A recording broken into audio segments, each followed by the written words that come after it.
कि सच सच के बात हमर लोगन गनल बा आज अब तोहरा बिना आज बुझाइल बा आज अब तोहरा बिना आज बुझाइल बा आज अब तोहरा बिना आज बुझाइल बा।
आदरणीय अशोक भैया की तरफ से बहुत सारा आशीर्वाद मिला है और Bansraji child care centre doctor Avdhesh Yadav ji की तरफ से एक फरमाइश भी है कि एक गीत होना चाहिए जी तो जरूर।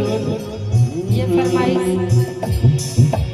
बस इतना सा संग है हमारा तुम्हारा हमारा तुम्हारा बस इतना सा साथ है हमारा तुम्हारा तुम्हारा हमारा।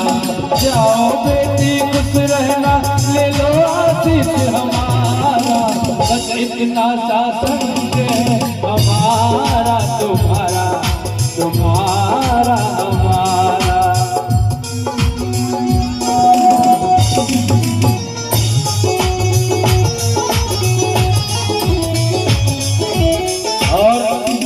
हमारे अजीज मित्र बड़े भैया आदरणीय अनिल यादव जो ब्लॉक जलालपुर के करता धरता है, आपकी तरफ से ये 251 रुपए का आशीर्वाद पहुंचा है। एक बार जोरदार ताली में चाहूंगा अनिल भैया के लिए हो।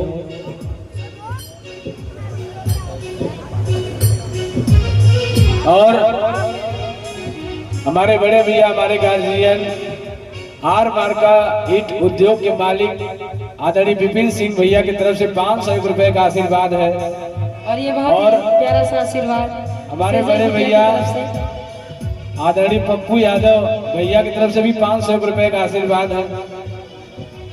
और पप्पू भैया के आदेश से ही प्यारा कार्यक्रम सजोया गया है, तो मैं सादर प्रणाम करता हूँ पप्पू भैया को।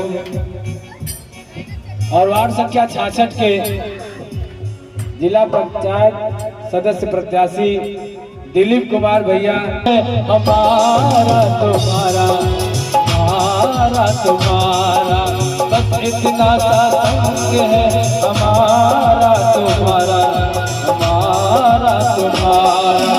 जाओ बेटी खुश रहना ले लो आशीष हमारा बस इतना सा साथ है हमारा तुम्हारा तुम्हारा हमारा।